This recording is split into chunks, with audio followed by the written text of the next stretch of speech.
This video is sponsored by HubSpot. This is Poland, a country home to just under 38 million people and one of the fastest growing economies in Europe, which is a continent that has unfortunately been characterised by slow or even negative economic progress in recent decades. Poland is a fascinating economy for a number of reasons, not least of which is that by all metrics it shouldn't really be as successful as it is, and that the economy is shifting so rapidly that there is a good chance that the demographic statistics we just listed are already wildly out of date, but more on that later. Poland's economic performance may be strong when compared to its peers in the European Union, but it's outstanding when compared to its former Soviet neighbours up to and including Russia, which is a country with a much larger labour pool, far more natural resources, and more international influence. Despite this, where Russia and a lot of other former Soviet states fumbled the transition to market-based, globally cooperative economies, Poland succeeded despite dealing with modern historical challenges that were unmatched anywhere else in the world. If Poland's current rate of industrial growth continues, it could be one of the largest economies in Europe, which has the potential to be a vital lifeline for the European Union, as it struggles with sustained economic stagnation amongst many key member states. Outside of just being a nice good news story, Poland's economic success is also an invaluable case study that could potentially be applied to other countries around the world, especially those on both sides of the invasion of Ukraine. Now, no country exists without problems, and while Poland's economic growth has been nothing short of remarkable, it's still a poor country by European standards, and it's only just starting to break into the global upper middle class. This is a period of development where countries are typically at their most vulnerable, and even minor economic shocks can undo decades worth of progress. There is no reason to believe that Poland won't be susceptible to the same challenges of shifting demographics, the expectations of sustained growth, and getting outcompeted by the other countries that can do the same thing for the same price. The country also faces some very real challenges that are unique to just Poland. Its geopolitical neighbourhood is not awesome.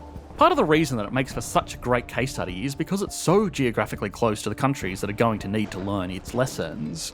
While the chance of Poland actually being invaded is extremely slim, the situation does still present major challenges for the rapidly developing economy. But if it can address these problems, it may genuinely have a shot at being one of the world's wealthiest and most influential economies, potentially even rivaling its neighbours Germany on a per capita basis. So, how did Poland get to where it is today? Why do economists find this development so outstanding? Could the same lessons be applied to other countries that are completely economically crippled? And finally, could its current set of challenges undo decades worth of progress? Once we've done all of that, we can as always put Poland, one of Europe's rising economic miracles, on the Economics Explained national leaderboard. The economy of Poland as it exists today really got its start in 1990. Before that, while the country wasn't technically a state of the Soviet Union, it fell effectively under their control as it was led by a communist government indirectly picked by Moscow.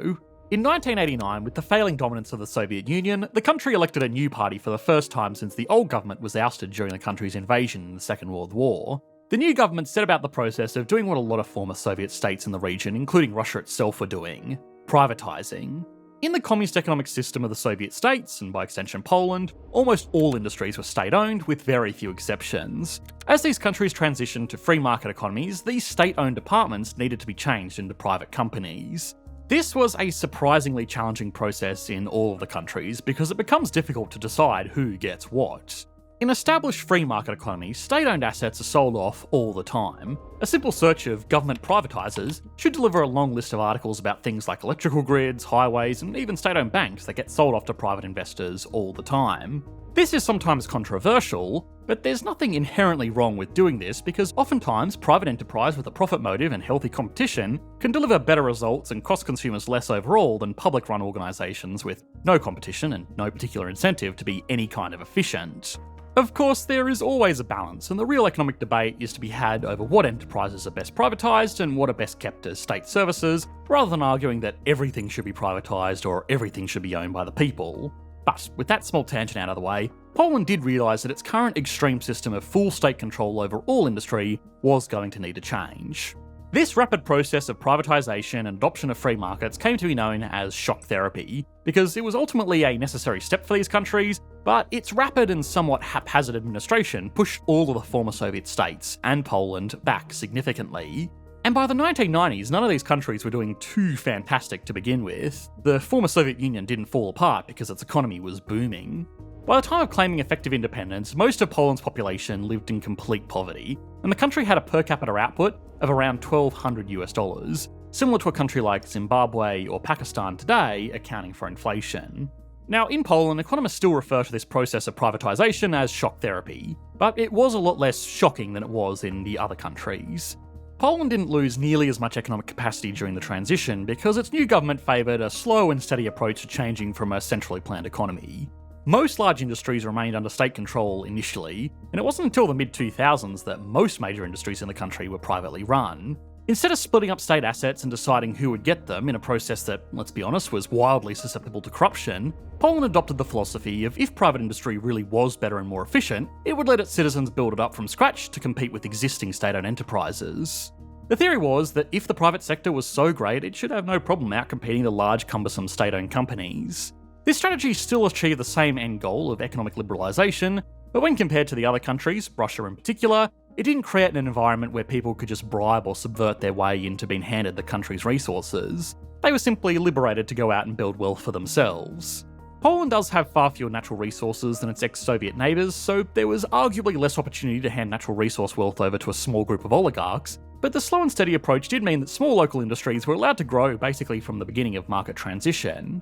The slower approach also made the country more economically stable because the landscape of the economy wasn't being changed overnight. Again, in Russia by comparison, people basically went to sleep in an economy where the state, at least theoretically, provided them with everything they needed and assigned them specific responsibilities, and then woke up in an economy where they had to figure everything out for themselves. Given this environment, it's perhaps unsurprising that Russia was marred by such political instability in the years that followed, and unfortunately this is a vicious feedback loop. If a country is politically unstable, advanced industries will struggle to get established there. Without advanced industries, the country will struggle with economic instability, and if people are not looked after economically, they're going to demand political change, leading to further political instability. Poland, by contrast, maintained enough political stability that it became one of the first former Soviet republics to become members of notoriously selective international groups like NATO and the European Union. Beyond just getting its foot in the door to these big international groups, the relative stability, combined with the still far lower incomes demanded by Polish workers at the time, meant that it became a highly attractive destination for low-cost manufacturing. Major industrial European nations, Germany and France in particular, set up industrial relations with Poland to build less technical components for advanced end products like motor vehicles and aeroplanes. Poland already had decent manufacturing industries in place, and when it joined the European Union, it became very easy for these countries to do business there and make the necessary investments needed to modernise their existing factories. Instead of paying far more expensive French or German workers to build basic parts that didn't need a lot of skill, or outsourcing that manufacturing to a country like China, which was outside of the EU and therefore attracted significant import taxes, it was much more cost-effective to set up manufacturing in Poland, especially since it now shared a direct land border with a unified Germany. Poland never adopted the euro like other former Soviet states such as Latvia, Lithuania and Estonia, so there was that made cross-border business slightly more difficult, but given its industrial potential, it was still a more popular destination to set up industry, although these other states have also benefited from this too, just to a slightly lesser degree. Even today, Poland trades almost exclusively with Europe, and while it's been a great opportunity for the country and one of the primary drivers of its sustained economic growth, it does have some drawbacks. Poland has been able to grow its domestic economy by providing a larger amount of progressively more technical and valuable exports to the big European manufacturing powers, but there is an eventual limit to that. The growth of the countries that Poland is selling its exports to have mostly been stagnant for more than a decade now, which means eventually Poland is going to reach a limit on how much it can sell to these countries. It could start exporting its manufactured goods to other countries around the world, but it wouldn't be competing with the same advantages that it has when exporting stuff within the EU. Because the European Union taxes most imports entering its borders, but it doesn't tax any trade between member nations, Poland didn't need to be the most globally competitive nation to become regionally competitive. As long as it could provide products that were cheaper than traditional centres of low-cost manufacturing after an import tariff, it would keep being able to export goods. If Poland could produce a car air conditioning unit for €500 and China, with its lower cost labour force and more established industrial infrastructure, could produce the same thing for €400, but it got hit with a €150 import tax, then even though China is more competitive, an EU country like Germany would still choose to buy its components from Poland. Of course, this is a very oversimplified example. The exact trade taxes and restrictions in place for trading partners within the European Union is incredibly extensive and complicated, but the basic theory still stands. Now, while this has been a great opportunity for Poland, it's kind of trapped it. If it tried to trade globally, it would easily be outcompeted by cheaper centres that it's currently protected from because of its EU membership. Its location is also great for trading within the European continent, but it's surprisingly isolated from the world's oceans through the Baltic Sea.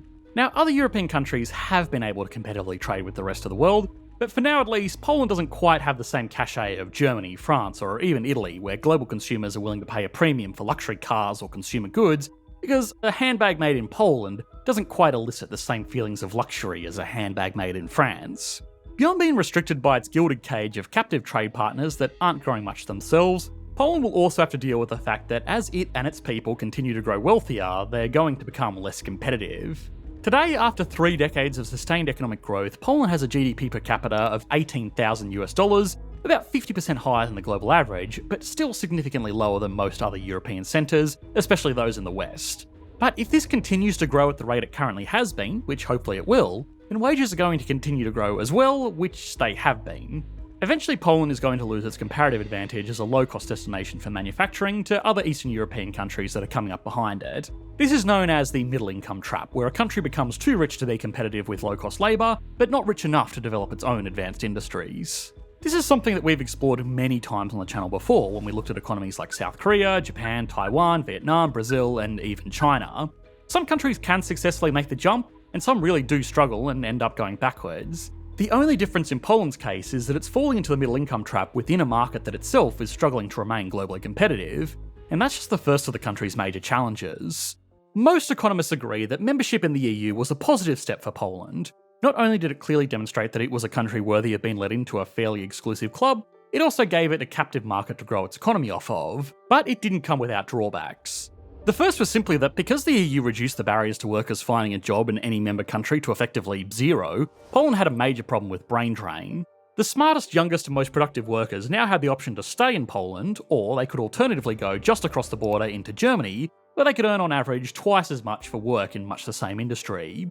A lot of well-educated young Polish workers already learnt German and English as a second or third language, so it was an easy step for a lot of them to take.